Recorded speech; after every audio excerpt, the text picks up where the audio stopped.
Assalamu alaikum wa rahmatullahi wa barakatuh. My dearest brothers and sisters in Islam, may Allah subhanahu wa ta'ala bless you all. Subhanallah, our month has come to its close, and we have one final episode in our series, Moments with Allah subhanahu wa ta'ala. And no doubt, brothers and sisters in Islam, this episode has to be focused not on the ending of Ramadan, but the fact that every ending provides for us a new beginning, and that is what Ramadan is about. It's about new beginnings. It comes, it transforms us, and then it sets us on our path and way.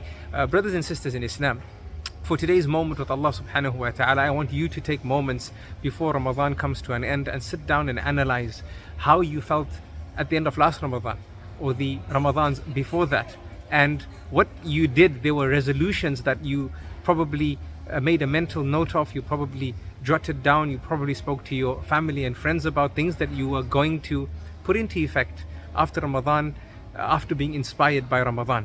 And then think about what happened thereafter. When the next Ramadan came, like this Ramadan came, your resolutions from last Ramadan, what's the gap between you and those resolutions? Did you execute them effectively, or did you sort of just burn out or procrastinate, not get on to doing what you were supposed to do? And then this Ramadan arrived, and now you're feeling the same, and you're making mental note with new resolutions and so on and so forth. So have a moment with Allah in which you sit down and contemplate, why didn't I grow from my last Ramadan? What is the reason for that? What can I do to ensure that that reason doesn't consume me again, so that I'm not prevented from growing as I feel I'd like to grow right now at this moment in the remaining moments of Ramadan, whilst I feel so inspired, so motivated? What will prevent me from greeting Ramadan next year if Allah gives me life? What would prevent me from achieving what I want to achieve in this moment right now? It's important we do that, brothers and sisters in Islam, because as a wise man said, the definition of insanity is doing the same thing expecting different results. If you do the same thing after this Ramadan as you did after the last Ramadan, then trust me, if Allah gives us life to the next Ramadan, nothing will change. You'll be, looking back at the year and thinking, subhanallah, there's so many things I wanted to achieve since last Ramadan, and I didn't end up achieving it. So think about this, brothers and sisters.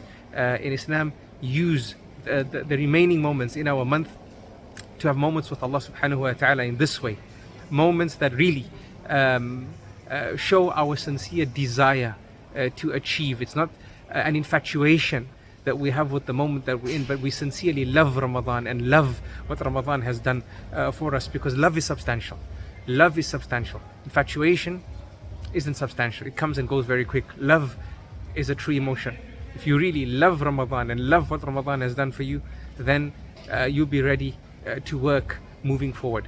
But sometimes we get brought down by a poor process, not understanding ourselves better, burnout sometimes, right? So this is why I'm saying, have these moments with Allah and figure out what worked, what didn't work, the things that didn't work, why didn't they work, and what can I do to ensure that I'm not in the same situation moving forward.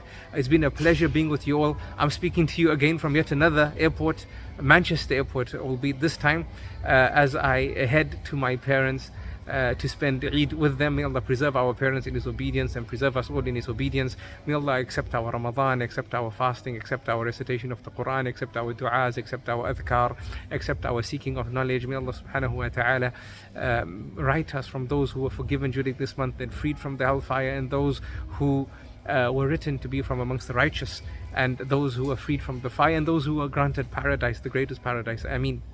May Allah write us from the successful, and may Allah subhanahu wa ta'ala grant us many, many more Ramadans whilst we are in good health and a good state of faith. And I leave you with these du'as, and inshallah this is not a full stop, it's just a comma.